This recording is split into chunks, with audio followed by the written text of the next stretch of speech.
Hello everyone, welcome to IFS. कैसे हैं सब लोग? आई होप सब अच्छे होंगे, स्वस्थ होंगे, मस्त होंगे और अपना पढ़ाई भी कर रहे होंगे for UGC net exam. And जो भी आप सेट एग्जाम के लिए प्रिपेयर कर रहे होंगे, डेफिनेटली आपका पढ़ाई बहुत ही अच्छे से चल रहा होगा। तो आपके पढ़ाई को और भी अच्छा करने के लिए, और भी मजबूती देने के लिए मैं क्या कर रहा हूँ, यहाँ पे most expected MCQs on human resource management के ऊपर मैं आपके लिए एमसीक्यूज लेके आया हूँ। तो डेफिनेटली ये हमारा आज लेक्चर नंबर 3 है। इससे पहले मैंने आपका लेक्चर 1 और 2 ले चुका हूं। अगर इससे पहले आपने लेक्चर 1 और 2 नहीं देखा है तो डेफिनेटली जाइए देखिए, और आपको बहुत ही मजा आने वाला है वो एमसीक्यूज प्रैक्टिस करने के लिए। देखिए, जो ह्यूमन रिसोर्स मैनेजमेंट होता है ये बहुत ही इंपॉर्टेंट पार्ट प्ले करता है हमारा मैनेजमेंट पेपर 2 में, बिकॉज ह्यूमन रिसोर्स मैनेजमेंट से भी हम अराउंड 10 क्वेश्चन देख सकते हैं इन एग्जाम। तो 10 क्वेश्चन मतलब 20 मार्क्स। तो सोचिए कितना इंपॉर्टेंट पार्ट होता है हमारा ह्यूमन रिसोर्स मैनेजमेंट के लिए। तो इसके लिए आपको मेरे साथ जुड़ना होगा। और क्या करना है, अगर आपने अभी तक इस सेशन को शेयर नहीं किया है तो डेफिनेटली आपके फ्रेंड्स, जो भी रिलेटिव है, जो भी यूजीसी नेट एग्जाम के लिए प्रिपेयर कर रहे हैं, उनके साथ डेफिनेटली शेयर कीजिए ताकि उनको भी बेनिफिशियल हो सके।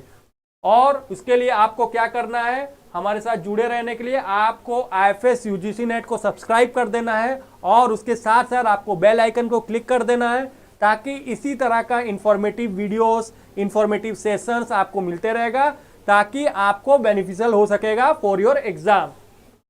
तो चलिए हम अपना सेशन को आज स्टार्ट करते हैं। जल्दी जल्दी धीरे से सब जुड़ते रहेंगे। देखिए, यहाँ पे आपके लिए एक छोटा सा अनाउंसमेंट है, होली स्पेशल ऑफर। होली के लिए हम आपके लिए एक स्पेशल ऑफर लेके आए हैं फॉर यूजीसी नेट मैनेजमेंट। तो जो भी यहाँ पे कैंडिडेट हैं, जो भी स्टूडेंट्स हैं, जो भी यूजीसी नेट मैनेजमेंट के लिए प्रिपेयर कर रहे हैं, उनके लिए क्या है, आपको ये कोर्स 6 महीना के लिए ओनली 4999 में मिलने वाला है। इतना सस्ता आपको और कहीं नहीं मिलेगा और ये लिमिटेड पीरियड के लिए ये ऑफर है। तो जल्दी से जल्दी इसे अवेल कीजिए और अपना पढ़ाई को एक स्पीडी वे में ले जाइए ताकि आप भी जब एग्जाम हॉल में बैठोगे आपको बहुत ही बेनिफिशियल होगा। और यहाँ पे बेसिकली ये कोर्स के अंदर आपको बहुत सारे इंपॉर्टेंट कंटेंट्स भी मिल जाएंगे, एमसीक्यूज भी मिल जाएंगे, तो ताकि आपका प्रिपरेशन बहुत ही मजबूती से आगे बढ़ेगा। तो डेफिनेटली आपको ये कोर्स को अवेल कीजिए। उसके साथ साथ देखिए, यहाँ पे और एक चीज भी है, आपको टेस्ट सीरीज भी आपको मिलेगा। देखिए, यहाँ पे आपको कंटेंट के साथ साथ एमसीक्यूज भी लगाना बहुत ही इंपॉर्टेंट है। तो अगर आप कंटेंट पढ़ के जा रहे हो और एमसीक्यूज लगा नहीं रहे हो तो डेफिनेटली आपका एग्जाम क्रैक नहीं होने वाला है। तो आपको कंटेंट के साथ साथ एमसीक्यूज भी बहुत ही अच्छे से लगाना होगा। तो इसी के लिए हम आपके लिए लेके आ रहे हैं complete test series for UGC NET management. और यहाँ पे आपको कितना रेट में मिल जाएगा, ओनली एट 1999 में। 1999 में आपको टेस्ट सीरीज मिल रहा है, जहां पे आप टेस्ट सीरीज को लगा सकते हो। यहाँ पे आपको मॉक टेस्ट भी मिलेगा, मॉक टेस्ट भी कर सकते हो ताकि आपका प्रैक्टिस बहुत ही अच्छे से डेवलप हो जाएगा बिफोर योर एग्जाम। तो आई होप ये वाला आप ये अपॉर्चुनिटीज को अवेल करोगे, ग्रैब करोगे और आपका प्रिपरेशंस को बहुत ही अच्छे से करोगे। तो चलिए हम अपना क्वेश्चंस को डिस्कस करते हैं वन बाय वन। चलिए देखिए, an individual working for an executive search firm that seeks out qualified individuals for higher level position is called what. Basically यहाँ पे आपको क्या पूछ रहा है, जो आपके एग्जीक्यूटिव लेवल पोजीशन होते हैं, हायर लेवल पोजीशंस के लिए जब आप सर्च करते हो, रिक्रूट करने का कोशिश करते हो, उसको हम क्या बोलते हैं? क्या सुपर इंडिविजुअल, क्या हेड हंटिंग, क्या राइट इंडिविजुअल्स या फिर एप्रोप्रिएट इंडिविजुअल्स। तो बेसिकली यहाँ पे आप क्या करते हो, हायर लेवल एग्जीक्यूटिव पोजीशंस के लिए आप रिक्रूटमेंट करना स्टार्ट करते हो। बेसिकली ये हायर लेवल पोजीशंस के लिए होता है, हायर लेवल पोजीशंस के लिए। तो आपके जो भी मैनेजर्स बैठे रहते हैं हायर लेवल में, उनको हम रिक्रूट करने का कोशिश करते हैं, उनको हम सर्च करने का कोशिश करते हैं। तो बेसिकली यहाँ पे हम क्या करते हैं, हेड हंटिंग करते हैं। हेड हंटिंग क्या होता है, जो भी हमारे मैनेजर लेवल में पोजीशन से बैठे रहते हैं उनको हम सर्च करते हैं, उनको हम अपने ऑर्गेनाइजेशन में लाने का कोशिश करते हैं। उनको यहाँ पे क्या करेंगे, उनको यहाँ पे हम लालसा दिखाएंगे कि बोलेंगे कि हम आपको अच्छा इंसेंटिव्स देंगे, अच्छा सैलरी देंगे, आप आइए हमारे ऑर्गेनाइजेशन में काम कीजिए। बेसिकली इसे हम क्या बोलते हैं, हेड हंटिंग। बिकॉज यहाँ पे हम हंट कर रहे हैं, हम यहाँ पे जितने भी अच्छे सुपीरियर्स होते हैं, जितने भी अच्छे मैनेजर्स होते हैं, उनको हम अपने ऑर्गेनाइजेशन में लाने का कोशिश करते हैं। तो ये बेसिकली क्या होता है, ये बेसिकली हमारा होता है हेड हंटिंग। चलिए क्वेश्चन नंबर 2 की तरफ देखिए, यहाँ पे हेड हंटिंग क्या नाम है इसका, इसका दूसरा नाम है एग्जीक्यूटिव सर्च। यहाँ पे हम एग्जीक्यूटिव पोजीशन के लिए, जो हमारे सीनियर पोजीशन के लिए जो होगा उसको हम सर्च करते हैं, इसके लिए इसको बोलते हैं head hunting. The process of recruiting individuals, तो ये क्या है, ये process of recruiting individual to fill senior position in the organization. तो ये भी आपको याद रखना है कि बेसिकली यहाँ पे हम क्या करते हैं, जो हमारा सीनियर लेवल पोजीशन होता है एक ऑर्गेनाइजेशन में, उसको फील करने के लिए जो हम एग्जीक्यूटिव सर्च करते हैं, जो सर्च वर्क कैरीड आउट करते हैं, रिक्रूटमेंट करने का कोशिश करते हैं, उसका हम हेड हंटिंग बोलते हैं। This style of recruiting may be undertaken by an organization's board of director, कौन कौन ले सकता है, board of director, HR executives और by external executive recruitments representing known as headhunters। Okay, तो ये था बेसिकली आपका हेड हंटिंग का डेफिनेशन। तो हेड हंटिंग बेसिकली हमारा जो सीनियर लेवल एग्जीक्यूटिव पोजीशंस को फिल करने के लिए जो हम रिक्रूटमेंट प्रोसेस को कैरीड आउट करते हैं, उसको हम क्या बोलते हैं, head hunting. Question number 2, the approach, ये एक अप्रोच है, when human resource are chosen from the national of parents country is called what, क्या एथनोसेंट्रिक, क्या पॉलीसेंट्रिक, क्या जियोसेंट्रिक, या फिर स्ट्रेटेजिक अप्रोच। ये कौन सा अप्रोच होता है एक ह्यूमन रिसोर्स मैनेजमेंट में, ह्यूमन रिसोर्स में, जहां पे आप एक एम्प्लॉयज को चूज करते हो from the national of the parent company, जो कंट्री का पर्सन है वही कंट्री में आपका कंपनी है, आपका ऑर्गेनाइजेशन है, उसको हम क्या बोलते हैं, इसको हम बोलते हैं एथनोसेंट्रिक अप्रोच। क्या बोलते हैं हम, एथनोसेंट्रिक। देखिए एथनोसेंट्रिक नाम से क्या पता चल रहा है, एथनिक ग्रुप। हम एथनिक ग्रुप कहां पे पढ़ते हैं, एथनिक ग्रुप किसको बोलते हैं, एथनिक ग्रुप जो बंदा, जो पीपल ऑफ सेम कंट्री, तब हम उसे क्या बोलते हैं, एथनिक ग्रुप। और एचआर के टर्म में हम उसे बोलते हैं एथनोसेंट्रिक अप्रोच।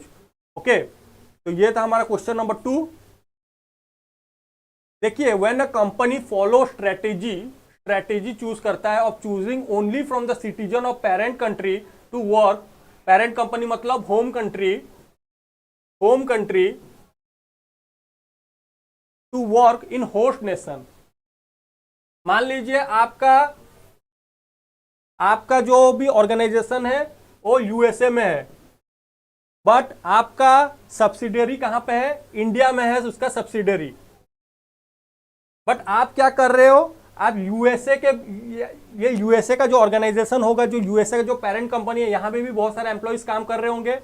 जब आप क्या करते हो, यहाँ के ही एम्प्लॉयज को लेके इंडिया में लेके आते हो और काम करवाते हो, उसको हम क्या बोल देते हैं, ethnocentric approach. It is called an ethnocentric approach. Normally higher level foreigner position are filled with experienced employees from the parent company. तो यूएसए के जितने भी एम्प्लॉयज होंगे, जितने भी यहाँ के वर्कर होंगे या फिर एम्प्लॉयज होंगे, वो जब जाके इंडिया के जो भी उनके सब्सिडियरी ऑर्गेनाइजेशन में काम करेंगे, तब हम उसे बोलते हैं ethnocentric approach. Okay, I hope ये वाला क्वेश्चन आपको समझ आ गया होगा, एथनोसेंट्रिक अप्रोच क्या होता है। But when a company adopt the strategy of limiting recruitment to the national of the host country local people, it is called as polycentric approach। तो polycentric approach बेसिकली क्या होता है, देखिए जैसे यहां से हम यूएसए का पेरेंट कंपनी से भी जो जितने भी एम्प्लॉयज थे उनको लेके सब्सिडियरी कंपनी में काम करवाते थे, बट यहाँ पे हम क्या करते हैं, जो पॉलीसेंट्रिक अप्रोच में जो इंडिया के ही पीपल होते हैं, इंडिया के जो भी एम्प्लॉयज होते हैं, वो वहीं पे ही काम करेंगे। हम यूएसए से नहीं लेंगे, यूएसए से एम्प्लॉयज को लेके इंडिया में काम नहीं करवाएंगे। जो इंडिया के जो एम्प्लॉयज होंगे, इंडिया के जो पीपल होते हैं, उन्हीं को ही हम रिक्रूट करते हैं। क्यों, बिकॉज वो लोग जो इंडियन लोग होते हैं, वो अपना कल्चर को जानते हैं। तो इसी के लिए हम क्या करते हैं, वहीं के लोग को ही हायर करते हैं इंडिया में काम करने के लिए। उसको हम क्या बोलते हैं, पॉलीसेंट्रिक अप्रोच बोलते हैं।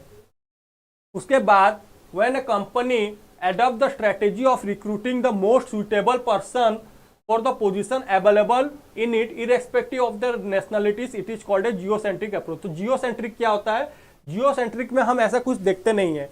मान लीजिए ये यूरोप है, यूरोप को हम बोल देते हैं जियोसेंट्रिक अप्रोच में आएगा। मतलब यूरोप एक रीजन है, तो यहाँ पे अगर आपका कंपनी है तो यहाँ पे आप जितने भी यूरोपियन कंट्रीज में जितने भी आपके कंट्रीज हैं, फॉर एग्जांपल जर्मनी से भी आप एम्प्लॉयज लाके काम करवाओगे, फ्रांस से भी लाके काम करवाओगे, तो उसको हम बोल देते हैं जियोसेंट्रिक अप्रोच। तो यहाँ पे ऐसे हम एथनोसेंट्रिक अप्रोच, पॉलीसेंट्रिक अप्रोच को फॉलो नहीं करते हैं। यहाँ पे डिफरेंट टाइप्स ऑफ पीपल आके हमारे ऑर्गेनाइजेशन में काम करेंगे, तो उसको हम बोल देते हैं जियोसेंट्रिक अप्रोच। नेक्स्ट क्वेश्चन की तरफ हम चलते हैं। One of the more often outsourced HR function is called. क्या बोल रहा है? आउटसोर्सिंग कर रहे हो। यहाँ पे जितने भी आपके एचआर फंक्शंस हैं, एचआर फंक्शन जो भी है, यहाँ पे आप क्या कर रहे हो? उनको आउटसोर्स करवा रहे हो। आउटसोर्स मतलब थर्ड पार्टी का यूज कर रहे हो। आउटसोर्स मतलब क्या है? यहाँ पे आप थर्ड पार्टी का यूज कर रहे हो, थर्ड पार्टी का हेल्प ले रहे हो और अपना रिक्रूटमेंट प्रोसेस को कैरिड आउट कर रहे हो, तो उसको हम क्या बोलते हैं? क्या होता है? क्या payroll, occupational training and payroll में जो आके काम करते हैं वो बेसिकली थर्ड पार्टी का यूज लेते हैं, या फिर recruitment and selection, human resource planning, या फिर performance evaluations. Very good evening Rohan, very good evening John, very good evening Pratibha. क्या होगा? One of the often outsource HR function is what? तो एचआर फंक्शन आउटसोर्स कर रहे हो मतलब यहाँ पे आप थर्ड पार्टी का यूज कर रहे हो और थर्ड पार्टी का हेल्प ले रहे हो। तो यहाँ पे क्या क्या थर्ड पार्टी का यूज करते हो? देखिए, रिक्रूटमेंट एंड सिलेक्शन, ये तो थर्ड पार्टी का हेल्प नहीं होगा, तो रिक्रूटमेंट एंड सिलेक्शन करते हुए खुद करते हो, ये नहीं होगा। ह्यूमन रिसोर्स प्लानिंग, ये भी खुद करते हो, आपको कितना मैन पावर नीडेड है ये भी आप खुद करते हो। परफॉर्मेंस इवैल्यूएशन, जो भी आपका परफॉर्मेंस अप्रेजल होता है आपके एम्प्लॉयज का, ये भी आप खुद करते हो। But occupational training and payroll, ये आप जब करते हो आप थर्ड पार्टी का यूज लेते हो और करते हो। This is the HR function that is often outsourced. देखिए, HR functions are commonly outsource include. कौन सा एचआर फंक्शंस को हम बाहर किससे लेके आ सकते हैं या फिर थर्ड पार्टी का हेल्प ले सकते हैं? Payroll administration, training and recruitment and selection of the employees. तो this are the sums comes under the third party outsource हम कर सकते हैं। When employees perform work from the client's workplace, it is called what? जब आपका एक employees है वो डायरेक्टली जा रहा है क्लाइंट के जो भी वर्कफोर्स है वहां से वो काम कर रहा है, उसको हम क्या बोलते हैं? क्या टेलीकम्यूटिंग, या साइबरलिंक मॉडल, एलियंस मॉडल, या फिर फ्रंटलाइन मॉडल? क्या होगा इसका आंसर? क्या हो जाएगा इसका आंसर?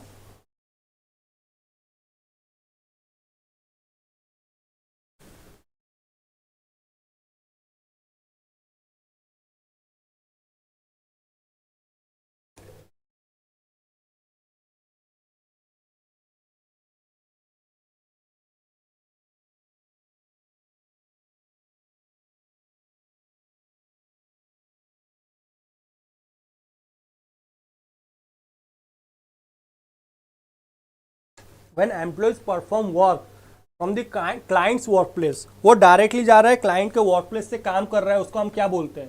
या टेलीकॉम्टिक बोलते हैं, साइबरलिंक मॉडल बोलते हैं, एलियंस मॉडल बोलते हैं, या फिर फ्रंटलाइन मॉडल बोलते हैं? तो देखिए, इसका आंसर हो जाएगा मेरा फ्रंटलाइन मॉडल। देखिए, नाम से ही पता चला फ्रंटलाइन मतलब क्या होता है? फ्रंटलाइन मतलब direct with the client. Direct आप जा रहे हो, क्लाइंट के साथ मीट कर रहे हो। डायरेक्ट विद द क्लाइंट मतलब डायरेक्टली आप जा रहे हो, क्लाइंट के साथ मीट कर रहे हो और वहां पे आप जाके पूछ रहे हो कि उसका डिमांड क्या है, उसके वर्कप्लेस में जा रहे हो और काम कर रहे हो। तो ये बेसिकली मेरा किस में आता है? मेरा ये आ जाता है फ्रंटलाइन मॉडल, इसको हम बोलते हैं। ओके, चलिए, तो देखिए मॉडल्स ऑफ वर्चुअल वर्कप्लेस क्या क्या होता है, क्या क्या मेरा मॉडल्स होता है वर्चुअल वर्कप्लेस में। देखिए, टेलीकम्यूटिंग मॉडल फर्स्ट आता है मेरा, एक टेलीकम्यूटिंग मॉडल। तो यहाँ पे क्या होता है? Employees often perform work from their home. अभी जैसे हमारा वर्क फ्रॉम होम चल रहा है, तो ये बेसिकली कौन सा मॉडल फॉलो करता है? टेलीकम्यूटिंग मॉडल फॉलो करता है। And remain away from the office, तो ये बेसिकली जितने भी एम्प्लॉयज होते हैं ये अपने घर से काम करते हैं। फिर आ जाता है आपका फ्रंटलाइन मॉडल। तो फ्रंटलाइन मॉडल क्या होता है? The employees perform their work from the clients workplace. तो ये बेसिकली क्या होता है? ये आपका क्लाइंट्स वर्कप्लेस से काम करते हैं। क्लाइंट्स वर्कप्लेस मतलब क्लाइंट्स के पास जाते हैं, उसके घर में जाते हैं और वहीं पे ही काम करते हैं। और site, clients have a better control and an easy and immediate access to their activities of the virtual organization. तो यहाँ पे बेसिकली जो भी आपके क्लाइंट्स रहते हैं उनका अच्छा कंट्रोल रहता है और वो जो भी उनका डिमांड होता है वो जो भी बता सकते हैं और उसी हिसाब से प्रोडक्ट बना सकते हैं। फिर नेक्स्ट आता है हमारा cyber link model. Cyber link model क्या होता है? In this model the team of producer, suppliers and customers is network through cyber space. जैसे यहाँ पे ये एक आपका साइबर स्पेस हो गया, तो यहाँ पे सबका डाटा यहाँ पे आके स्टोर होगा। सबका डाटा स्टोर होगा मतलब किसका किसका? आपके जितने भी कस्टमर्स होंगे, जितने भी आपके सप्लायर्स, प्रोड्यूसर्स होंगे, कस्टमर, सबका डाटा ये साइबर स्पेस में स्टोर होकर रहेगा। तो ताकि जिसको भी जो भी इंफॉर्मेशन नीडेड होगा इन फ्यूचर वहां से वो ले सकते हैं। तो बेसिकली ये आपका स्टोरेज के लिए यूज होता है। तो ये हो जाता है हमारा साइबर लिंक मॉडल। तो next question, dash can be derive from the job analysis. तो मैंने जॉब एनालिसिस आपको बताया था प्रीवियस क्लासेस में जब मैं पढ़ा रहा था आपको जॉब एनालिसिस। तो जॉब एनालिसिस में क्या करते हैं? जॉब एनालिसिस में हम यहाँ पे अपना जॉब को एनालिसिस करते हैं, उसको इवैल्यूएट करने का कोशिश करते हैं। और यहाँ पे बेसिकली आंसर इसका क्या हो जाएगा आपका? Both a and b. तो जॉब एनालिसिस में मेरा क्या होता है? जॉब डिस्क्रिप्शन भी होता है। यहाँ पे मैं जॉब के बारे में डिस्क्राइब करता हूँ, जॉब डिस्क्रिप्शन, और एक होता है मेरा जॉब स्पेसिफिकेशन। तो लास्ट क्लास में मैंने ये कॉन्सेप्ट आपको बताया था। तो जॉब डिस्क्रिप्शन में बेसिकली क्या होता है? यहाँ पे मेरा जॉब किस टाइप का होना चाहिए, मतलब यहाँ पे जॉब का रिगार्डिंग उसका रोल्स, रेस्पॉन्सिबिलिटीज, उसका क्लाइमेट कैसे, मतलब आप जो काम कर रहे हो जो एनवायरनमेंट कैसा होना चाहिए, वो आपके लिए हैजर्डियस है कि नहीं, सुइटेबल है कि नहीं, तो सब यहाँ पे जॉब डिस्क्रिप्शन में आ जाता है। आपका रोल्स, रेस्पॉन्सिबिलिटीज, वर्क के रिलेटेड जो भी इंफॉर्मेशन होता है वो जॉब डिस्क्रिप्शन में आ जाता है। और जॉब स्पेसिफिकेशन मैंने आपको क्या बताया था? जॉब स्पेसिफिकेशन मतलब यहाँ पे आपको क्वालिटी, आपके अंदर क्या क्वालिटी होना चाहिए, आपके अंदर क्या खूबी होना चाहिए वो वर्क को कैरिड आउट करने के लिए। आपका क्वालिफिकेशन, आपका एज, आपका स्किल्स, आपका मतलब कितना परसेंटेज रखे थे, कितना स्किल्स कितना है, क्वालिफिकेशन क्या क्या नीडेड है टू डू दैट वर्क। तो ये सब आ जाता है आपका जॉब स्पेसिफिकेशन में। और job description plus job specification जब हम कंबाइन यूज करते हैं तब उसको हम बोलते हैं जॉब एनालिसिस। ओके, चलिए नेक्स्ट क्वेश्चन की तरफ हम चलते हैं। The process of forecasting and organization, the process of forecasting and organization future demand for, demand और सप्लाई को यहाँ पे फोरकास्ट करते हैं। The right type people in the right number is called what? क्या ह्यूमन रिसोर्स प्लानिंग, क्या recruitment, क्या human resource management, या फिर ह्यूमन कैपिटल मैनेजमेंट। तो बेसिकली यहाँ पे आप क्या कर रहे हो? फोरकास्ट कर रहे हो कि आपको फ्यूचर में किस टाइप ऑफ एम्प्लॉयज आपको नीडेड है in your organization, so that you can plan out the future program of your organization. तो उसमें हम क्या करते हैं? क्या हम उसमें ह्यूमन रिसोर्स प्लानिंग करते हैं, क्या रिक्रूटमेंट करते हैं, क्या ह्यूमन रिसोर्स मैनेजमेंट करते हैं, या फिर ह्यूमन कैपिटल मैनेजमेंट करते हैं। तो बेसिकली इसका आंसर हो जाएगा आपका ह्यूमन रिसोर्स प्लानिंग। यहाँ पे हम क्या कर रहे हैं? ह्यूमन रिसोर्स प्लानिंग में क्या करते हैं? This is the future oriented, ये हमारा फ्यूचर ओरिएंटेड होता है। यहाँ पे हम फ्यूचर को देख के काम करते हैं, फ्यूचर ओरिएंटेड होता है। तो देखिए ह्यूमन प्लानिंग हमेशा क्यों करते हैं? प्लानिंग हम फ्यूचर को देख के ही करते हैं ना। तो यहाँ पे फोरकास्टिंग, तो यहाँ पे कीवर्ड क्या दिया है मेरे को? फोरकास्टिंग। तो फोरकास्टिंग हम किसको देख के करते हैं? फ्यूचर को देख के फोरकास्टिंग करते हैं। और यहाँ पे कीवर्ड क्या दिया था? Organization future, demand for and supply of the right type of people in the right number. तो बेसिकली हमें कितना ह्यूमन रिसोर्स नीडेड होगा in the future so that we can carry out our work, that's called human resource planning. Okay, next चलते हैं। I hope यहां तक आप सबको समझ आ रहा होगा कॉन्सेप्ट। देखिए यहाँ पे क्वेश्चन दिया है प्रोसेस। बेसिकली ये एक प्रोसेस होता है, a process that is used for identifying, यहाँ पे आप आइडेंटिफाई कर रहे हो, डेवलपिंग कर रहे हो internal people with the potential to fulfill the key business leadership position in the company is called what? Basically question में क्या पूछा है आपको? ये बेसिकली आपका एक प्रोसेस होता है जहां पे आप आइडेंटिफाई करते हो कि आपके ऑर्गेनाइजेशन में कौन की मेंबर है, कि जो आपके जो भी हेड होते हैं ऑर्गेनाइजेशन के, जब वो रिटायर करेंगे उनका पोजीशन फिल करने के लिए कौन सुइटेबल कैंडिडेट आपके ऑर्गेनाइजेशन के अंदर है। ये क्वेश्चन में आपको पूछ रहा है। Potential to fill the key business position leadership, तो ऑप्शन में दिया है आपको हाईली टैलेंटेड पर्सनल क्रिएशंस, क्या हम उसको हाईली टैलेंटेड पर्सनल क्रिएशन बोलते हैं, क्या इन्वेस्टमेंट इन ह्यूमन रिसोर्स बोलते हैं, क्या हम उसे सक्सेशन प्लानिंग बोलते हैं, या फिर नॉन ऑफ द अबव। तो देखिए बेसिकली ये क्या होता है, मान लीजिए ये आपके हेड है ऑर्गेनाइजेशन में, तो उसके अंदर बहुत सारे एम्प्लॉयज काम कर रहे हैं। बट इसका टाइम आ गया है रिटायर्ड करने का, ये रिटायर्ड करेगा और 5 साल के बाद रिटायर्ड करेगा, आफ्टर 5 years ही और सी इज गोइंग टू रिटायर्ड। इसको पोजीशन को फिल करने के लिए ऑब्वियसली ये चारों में से कोई होगा। तो जब हम ये आइडेंटिफाई करते हैं कि ये जब रिटायर्ड करेगा, ये जब 5 साल के बाद रिटायर्ड करेगा, इसको पोजीशन को फिल करने के लिए कौन, ये चारों में से कौन सा परफेक्ट सुटेबल कैंडिडेट है, उसको हम क्या बोलते हैं, उसको हम बोलते हैं सक्सेशन प्लानिंग। हम यहाँ पे सक्सेशन प्लानिंग बेसिकली क्यों किसके लिए करते हैं, हेड पोजीशन को फिल करने के लिए सक्सेशन प्लानिंग करते हैं। तो अगर आगे का टाइम में देखिए, फ्यूचर जब ट्रेडिशनल टाइम में क्या होता था, राजा होता था, उसके नीचे बहुत सारे उसके बेटे होते थे। तो राजा फाइंड आउट करता है कि मैं जब मर जाऊंगा, कि मैं जब राजा नहीं रहूंगा, कि मेरे जगह में कौन सुइटेबल मेरा बेटा होगा जो मेरे को सक्सेस करेगा। तो उसी को बेसिकली हम बोलते हैं सक्सेशन प्लानिंग।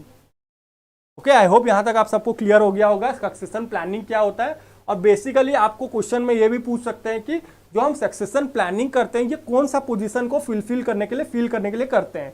तो basically succession planning is always done for senior position. ये किसके लिए होता है, सीनियर लेवल पोजीशन के लिए होता है। तो ये भी आप याद रखिए, सीनियर लेवल के लिए होता है, ये जूनियर लेवल के लिए नहीं होता है या फिर मिडिल लेवल के लिए नहीं होता है।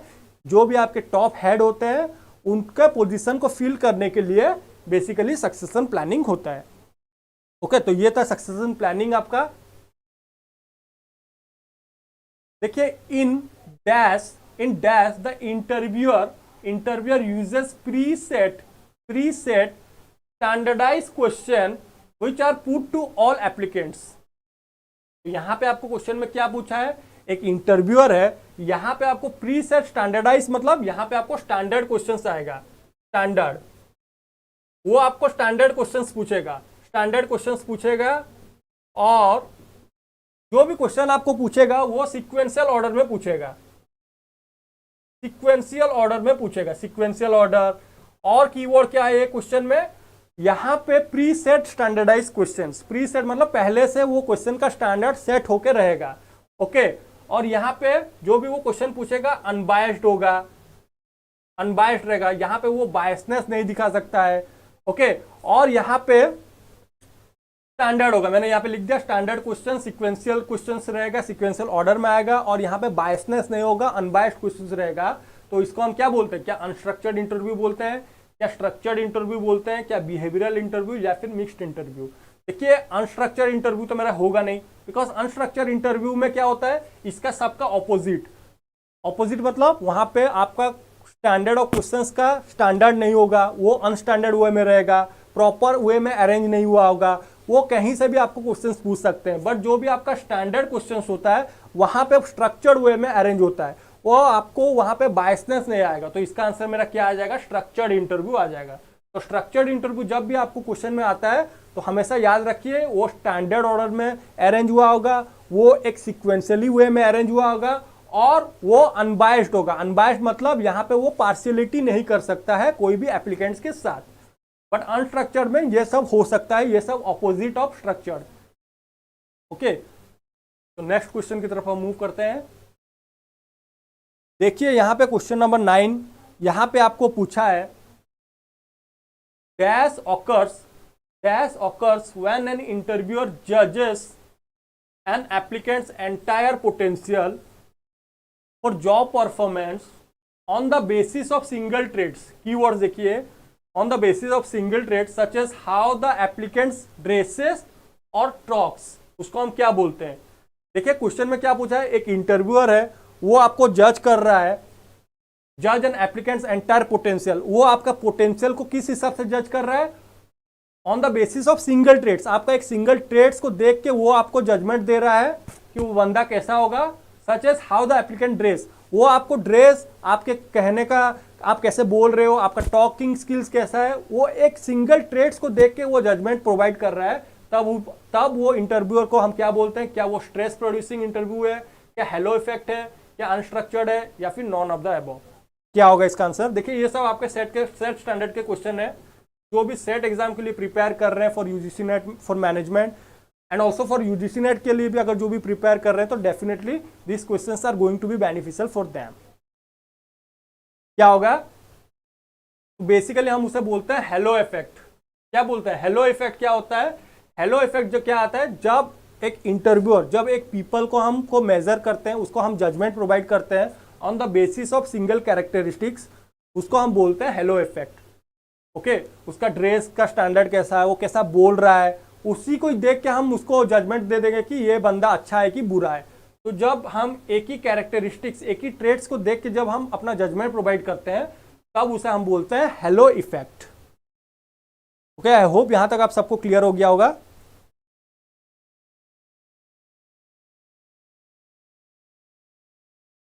The voluntary and involuntary permanent withdrawal from an organization is called what? जब आप वॉलेंट्री के साथ साथ आप वॉलेंट्री, आप खुद से, या फिर इनवॉलेंट्री जब आपको ऑर्गेनाइजेशन से विड्रॉल करना पड़ता है या फिर निकाल दिया जाता है, उसको हम क्या बोलते हैं? क्या टर्नओवर बोलते हैं, क्या मिसबिहेवियर बोलते हैं, क्या बिहेवियर बोलते हैं, क्या मिसबिहेवियर बोलते हैं, या फिर नन ऑफ द अबव बोलते हैं? क्या होगा? The voluntary and involuntary permanent withdrawal from an organization, we say it as turnover. हम उसे बोलते हैं टर्नओवर रेट। बोलते हैं ना, टर्नओवर रेट आपका ऑर्गेनाइजेशन का कितना है। तो टर्नओवर बेसिकली हम क्या बोलते हैं कि आपके एम्प्लॉयज कितने विड्रॉ हो रहे हैं, कितने निकल जा रहे हैं आपके ऑर्गेनाइजेशन से, तब हम उसे बोलते हैं टर्नओवर, उसे हम बोलते हैं। The emotional part of an attitude is called what? The emotional part of an attitude is called, क्या होता है? जो इमोशंस के साथ आप प्ले करता है, इमोशंस के साथ जो पार्ट रहता है, उसको हम क्या बोलते हैं? उसको हम बोलते हैं इफेक्टिव कंपोनेंट। क्या बोलते हैं? Effective component. ओके, तो तीन टाइप का हमारा होता है। एक होता है हमारा इफेक्टिव, होता है हमारा इफेक्टिव कंपोनेंट, एक होता है हमारा मेरा बिहेवियरल कंपोनेंट, एक होता है मेरा बिहेवियरल कंपोनेंट, और एक मेरा होता है कॉग्निटिव कंपोनेंट। तो मैंने कोई एक क्लास में आपको बताया था एबीसी कंपोनेंट, एबीसी कंपोनेंट मैंने आपको बताया था, एबीसी कंपोनेंट। और इसे भी, ये तीनों को किसने दिया था? एल्फोर्ट ने दिया था। किसने दिया था? एल्फोर्ट ने दिया था। ये भी क्वेश्चन इंपॉर्टेंट है, आपको पूछ सकते हैं। जो हमारा effective component, behavioural component, cognitive component, इसे किसने दिया था? एल्फोर्ट ने दिया था। तो बेसिकली ये जो इमोशनल पार्ट आता है, ये आपका इफेक्टिव पार्ट में आ जाता है। तो जो कॉग्निटिव कंपोनेंट होता है, जो कॉग्निटिव पार्ट, ये बेसिकली मेरा माइंड के साथ रिलेट करता है। माइंड, ये मेरा माइंड के साथ रिलेट करता है, नॉलेज के साथ रिलेट करता है। माइंड, नॉलेज, ये सबसे जब रिलेट करता है तब हम उसे बोलते हैं कॉग्निटिव कंपोनेंट। और बिहेवियरल कंपोनेंट किसके साथ किसके साथ रिलेट करता है? आपका बिहेव, आप कैसे बिहेव कर रहे हो विद इन ऑर्गेनाइजेशन। तो अब हमारा आ जाता है बिहेवियरल कंपोनेंट। ओके, तो आज के लिए इतना ही क्वेश्चंस था। 11 क्वेश्चंस में ही आपके लिए लेके आया था। आई होप आपको ये सेशन अच्छा लगा होगा। अगर आपको ये सेशन अच्छा लगा है तो डेफिनेटली आपको क्या करना है, आपके फ्रेंड्स, रिलेटिव जो भी है, जो भी यूजीसी नेट एग्जाम के लिए प्रिपेयर कर रहे हैं, सेट एग्जाम के लिए प्रिपेयर कर रहे हैं, डेफिनेटली आपको उनके साथ शेयर करना है ताकि उनको भी बेनिफिशियल हो सके। Okay, that's all from my side. Thank you and have a nice day and happy learning.